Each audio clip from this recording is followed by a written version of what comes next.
Well, hi, my name is Chase, and I'm the therapy manager over here for Uniti Med. I'm here with Jeff Rosas, who is the administrator of the PT Compact. So we're going to ask a couple questions here and go from there. Well, Jeff, one thing I'd like to ask real quick too, the first question would be, what are the benefits of the compact license for a PT? Yeah, so I think there's a lot of benefits for PTs and PTAs to get compact privileges versus the traditional license issued by the state board. So some of the clear advantages are the process is much quicker, and in many cases, it's cheaper than going through the process of obtaining a traditional license. So anyone that has obviously gone through the process to get licensed in multiple states knows that in addition to actually submitting the application to the state board, you have to get your NPTE scores transferred to the new state. You have to have official verifications of any licenses you held. You have to have your transcript sent to the new state. All of that costs time and money and can delay the process in you actually being able to start practicing in that new state. With the compact, because we have all of the information in our database to ensure that somebody is eligible for a compact privilege, if you are eligible, all you need to do is log into your compact account. You select the states you want to purchase the compact privilege for. You meet any jurisprudence requirements that the state may have. So about 50% of the member states have a jurisprudence requirement. The other 50% don't. But once you've done that, you go ahead, select your states, you pay the money, and you immediately have your compact privilege in any of the jurisdictions that you have selected. And the other great thing from the licensee perspective is you only have to meet the continuing education requirements for your home state license. So if you are licensed in a compact state and then get 3 or 5 other compact privileges, you only have to worry about what is needed to renew your home state license. You do not have to do continuing education to renew your compact privileges, and all of your compact privileges have the same expiration date as your home state license. So instead of having to keep track of, 5 different expiration dates and 5 different sets of continuing education requirements with the compact, you only have to keep track of one expiration date, that for your home state license, and one set of continuing education requirements. That's awesome. That is a question that we get all the time too, as well. For continuing education is always a question on that, especially when they start getting more and more licenses within the compact. So I think that's a great information right there for PTs, and a lot of them are unaware of that. So thank you so much for answering that. Now, one of the things that I kind of feel like too as well, maybe you could speak to this, is that a lot of times what we like to tell PTs is that their professional mobility would be something that's going to be greatly impacted by getting that, or having an address in a home state and being able to apply for that and get that. It opens up way more opportunities. And I think you touched on that a little bit.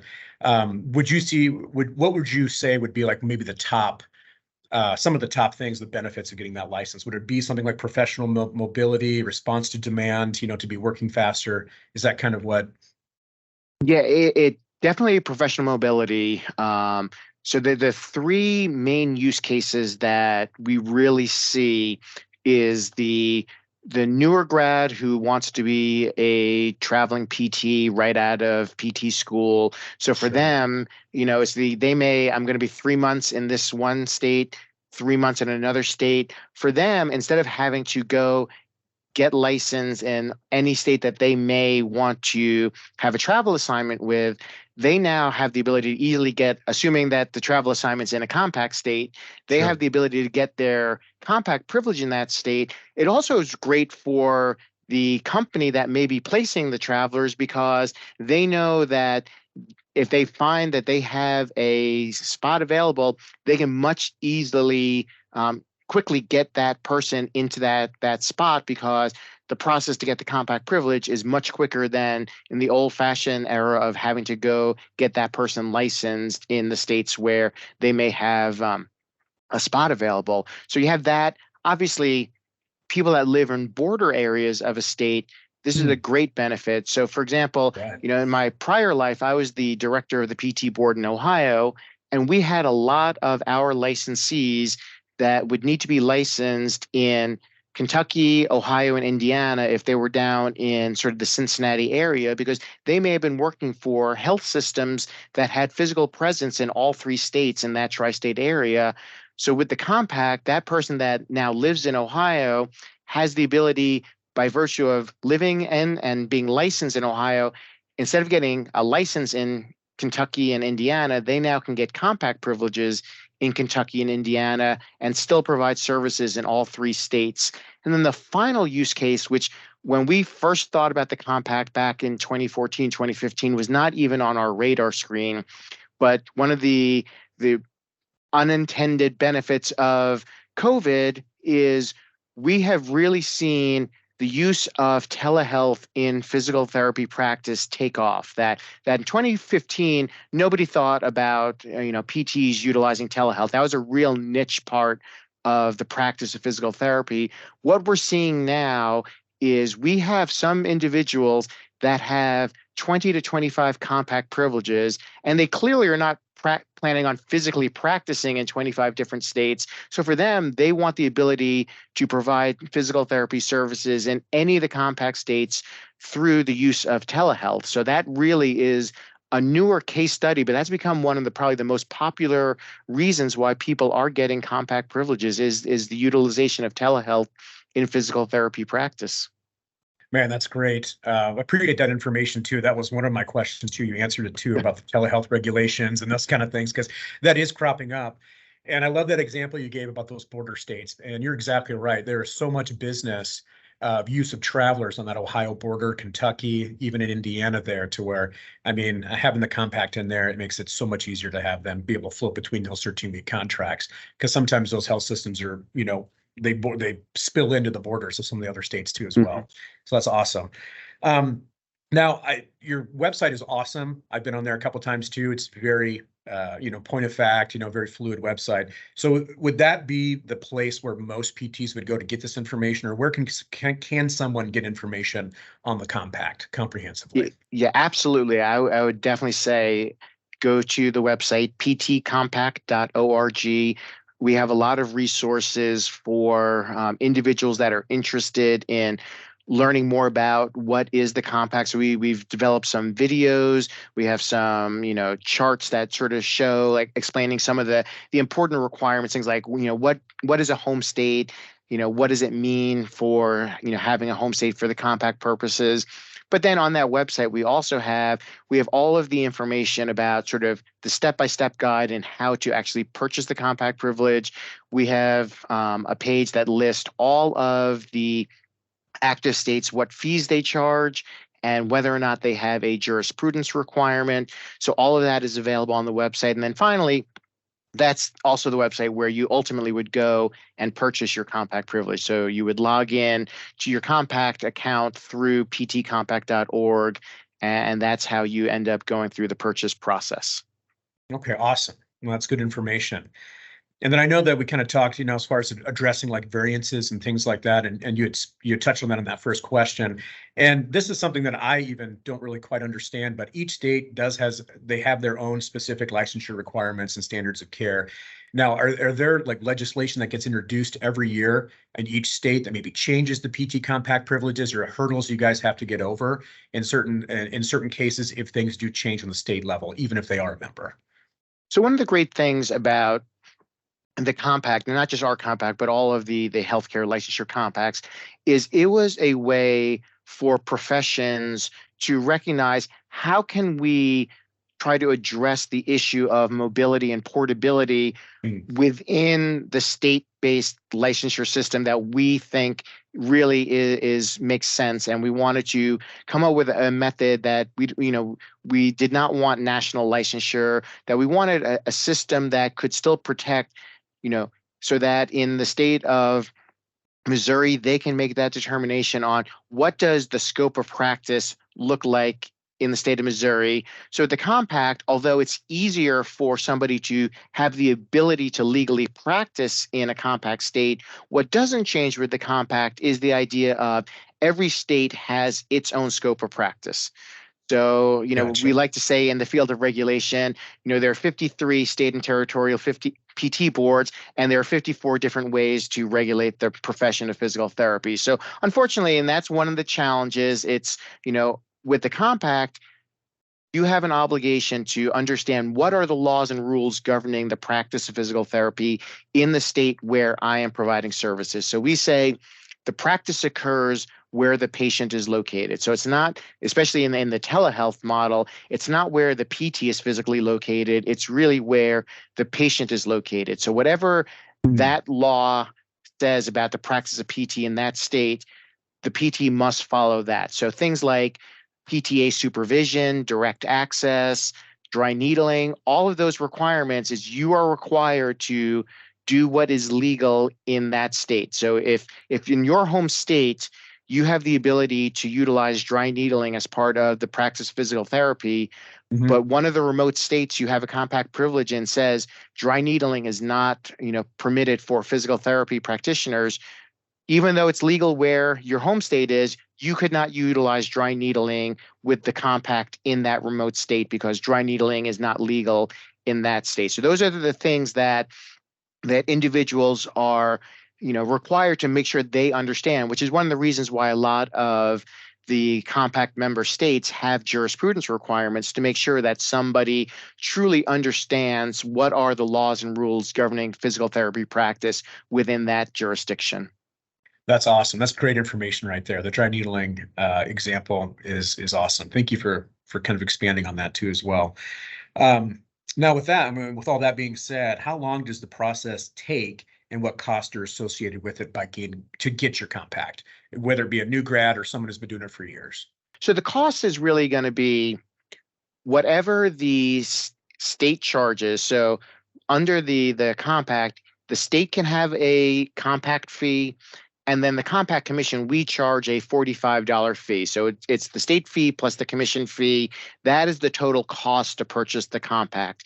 In addition, some states that have a jurisprudence requirement, there may be a fee to take the jurisprudence requirement, similar to if you're applying for a license in some states, there's an extra fee. In addition to the licensure application, there would be a fee to take that state's jurisprudence exam.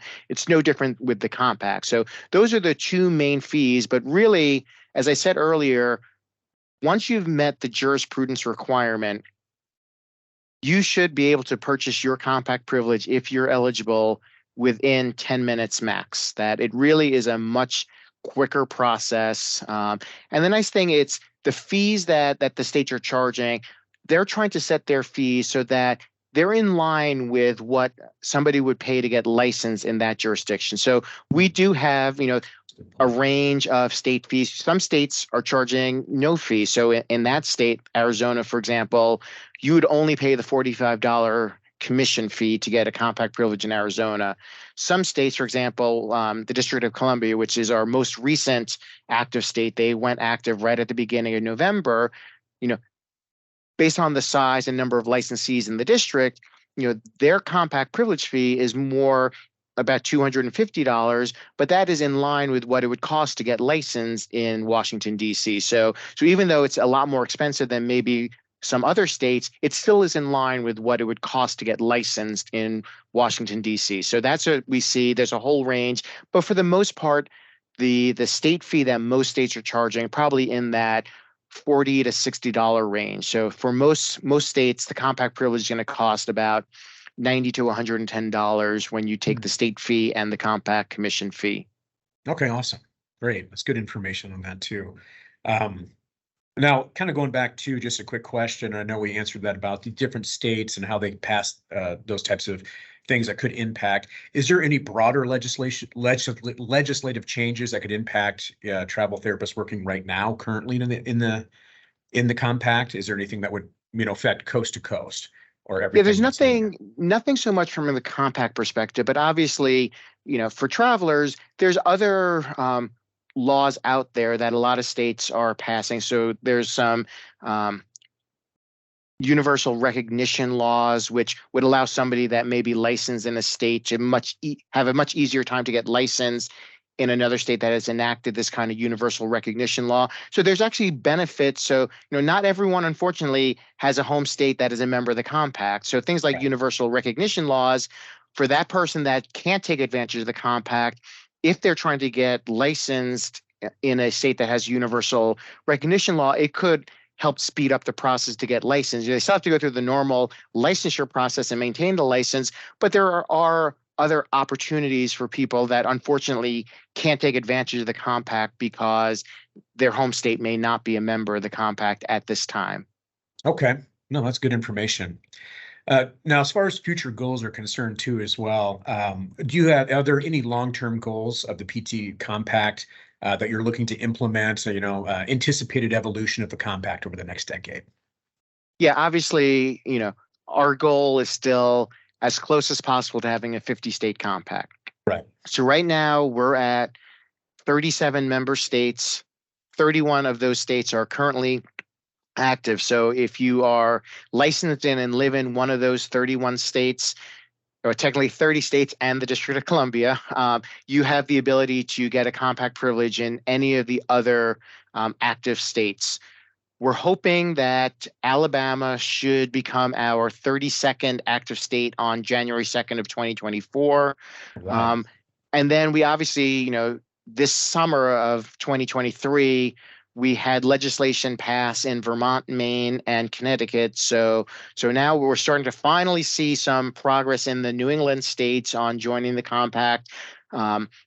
Obviously we know that there's going to be delays in them implementing all of the requirements before they can become active states. But the fact that, we finally have a good chunk of New England as members of the compact, as I look at, in one of my other monitors, I've got the compact map up. Sure. And when I think about what it looked like back in 2018 when our first 4 states went active, and there's a whole lot more gray on that map. And now it's more just there's some pockets of gray, but a lot more, dark and light blue, which are signs that these are active or at least members of the compact states. And we're hoping that, 2024, we're hoping that we could add, maybe 3 to 5 additional states. So we're real hopeful that Alaska and Hawaii are going to be able to enact the legislation early in 2024. We think there's good chance for Michigan at some point, either before the end of 2023 or sometime in 2024. And then we think that, we're hoping that Idaho and Wyoming are going to introduce legislation next year. We know Nevada is very interested. There were some issues that happened that prevented the bill from getting enacted this year. Unfortunately, Nevada is one of the states that the legislature only meets every other year. So we're going to have to wait until 2025 for Nevada to reintroduce the legislation. But we're hopeful that we'll have some progress in Nevada and start getting some more of those Western states to become members. That's awesome and tremendous job by that. I've been in the therapy this side of it for a long time. And I remember when this first started happening, when there was the 3 or 4 states and we'd push everyone to those states and those types of things as well. So it was great. So seeing the map too, I've got it pulled up as well. And having Alabama, it's just wild that it's basically once that goes through, it's just, the Southeast is taken care of. You can go anywhere you want to in there, which is awesome to see. Now, one thing that I always deal with a lot with travelers right now is we have either new grads or people from Florida trying to get to California. And I know those are the two, and I'm sure you probably heard that too as well. Do you happen to have any insight? Is there any kind of push and pull on Florida and California? It seems like they're always holdouts. And of course, we don't know any of that information, but we're always, we always kind of seem like those are the 2 states that we're always looking into as far as the license requirements and always having to go back and forth on. Yeah, I would say, so of the big 3 states, so the other one being New York, I would say that, our goal of a 50-state compact, those are probably going to be, maybe the last 3 states to join the compact. Sure. In Florida, there is some of it is more legislative challenges with the Florida legislature and some provisions in the Florida Constitution that make the licensure compacts a bit of a challenge in Florida. But we're still, we work closely with the Florida PT Association. So there's always hope that maybe 2025 becomes a possibility for Florida, as we see some of the other compacts have had their legislation enacted, and we're trying to get a sense for how did that compact overcome some of the concerns that our compact has with those provisions in Florida law and the Florida Constitution. California, it's one of those states that they're not a member of any of the healthcare licensure compacts. It's so we all of the professions that have healthcare compacts, we're all trying. We'd love to have California a member of the compact. We think at some point, I think once like you have all these professions have all of these compacts, and California's a holdout, there may be some push in the legislature to get California to join. But sometimes some of the bigger states, they sometimes they do it better than we don't want to let people that haven't met our standard in. So that's some of the challenges with the states like California, New York, and any of the compacts, not just the physical therapy compacts. Right. No, and that's a great answer too as well. And I always know that's the one we get. And it always seems like we have an influx of either California people trying to get to Florida or Florida trying to get to California sometimes. So that's awesome to hear that you work very closely with those boards and those things as well. So that's great. One thing that I've really noticed since being in this industry too as well is how effective the compact is, especially with something that we went through on COVID, emergency response readiness, having so many states that were in and then now kind of flipped over to that, and the tremendous amount of states that have been turned, dark blue, I would say. I've been looking at the map that are enacted. Could you talk a little bit about the role that you guys played during that period of time as far as response readiness, to get healthcare professionals? Just was there a different process? Was it the same process to get people licensed quickly so they could start helping in other states? Yeah, I think it was the same process. I think it's just the advantage of the compact made it so much easier. So like a story I could talk about is when Hurricane Katrina hit. So I was still in Ohio when Katrina hit, and where the Louisiana PT board was located, they were offline for maybe a few weeks. But then the other challenge was one of the major entry-level PT programs in Louisiana is in New Orleans. So they were unable to send any kind of educational documents for somebody that's trying to either a Louisiana individual trying to get licensed in another state, or even, the challenge of people that wanted to go into Louisiana to help out after Katrina. If the compact had existed back then, assuming, Louisiana would have been a member, which they are now, it would have been so much easier for Louisiana licensed PTs to be able to easily start practicing in other states so that they can start making, a living again, or for people to come into Louisiana to help provide services, in the emergency. So what's happened with Katrina versus what happened, with COVID is a perfect example of how, consumers of physical therapy services can greatly benefit from the existence of the compact, and making sure in those kinds of emergency situations that we're able to get, PTs in and out of jurisdictions where they're needed, or so that they can get to another place so they can start practicing again and they can start making a living again. Awesome. No, you're exactly right. And that was, I 100% agree with you. Making it so much easier in the event of something like that terrible happening, or something that affects the entire United States, how much easier it would be to be able to get that quick licensure, to be able to hit over there quick.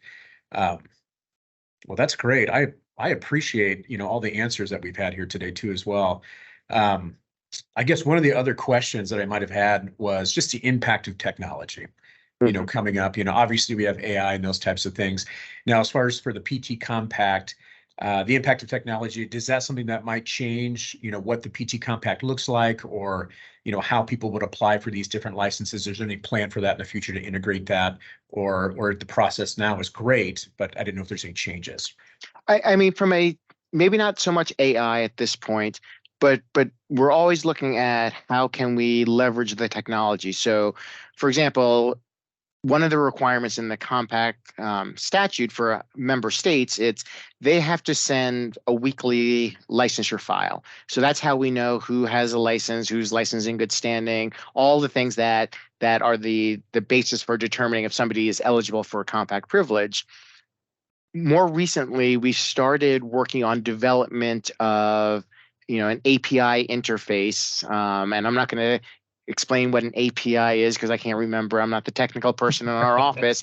Sure. But so some of the states we've started developing APIs with, instead of them manually sending us a weekly licensure file, they're now, for some states, now we're getting a file every morning. Some states we're actually getting a file, or we're getting updates to licensure information every 30 minutes. So what that means is, if I've renewed my home state license before APIs, if the state sent the licensure file to us right before I renewed my license, I may have to wait a week before I can renew my compact privilege because the compact still doesn't have my updated expiration date. Because of things like APIs, I potentially the next day, the compact is going to have the updated expiration date for somebody's license, or if they're a new grad, the next day we're going to have information that you now have a license in a compact state so that you can be eligible for that compact privilege or the ability to renew that compact privilege in a day versus a whole week. And we're starting now to start being able to push the compact privilege information that we have in our system to the state board, so that we're starting to see states are tracking the compact privilege holders within their state database, so that things like insurance companies would be able to verify if somebody has a compact privilege in a compact state through the state's license lookup page, in addition to the compact's verification privilege verification page. So we're starting to see some states were already doing that, but they were manually keying that in. So now with the technology, once somebody purchases a compact privilege, we can push that information right into that state's licensure database, so that person now can be verified in the state's license lookup page, in addition to the compact privilege verification page on the compact website. So that's how we're trying to utilize the technology to, I think, improve the process so that people can be eligible much quicker than even the week-long process that it may be under the current licensure file process. That's awesome. Thank you so much. That was an awesome answer. I appreciate that. That definitely shed some light on that, and I know PTs and PTAs will find that very useful. And as far as I'm concerned, Jeff, you hit on everything. This is great. I really appreciate you taking the time for me to answer those questions. Yep. Allows us to be able to, when we talk to our PTs, PTAs for contract, gives us a lot of great information too as well. I appreciate it. Yeah, and if anyone has any questions, if there's nothing, if you can't find it on the website, you can always send an email to info @ptcompact.org, and we try to make sure that we are here as a resource for anyone that is interested in learning more about the compact or any questions about the process to purchase your compact privilege. Awesome. Thank you so much, Jeff. Again, this was great. This is excellent information. Thank you for taking the time. Oh, you're welcome.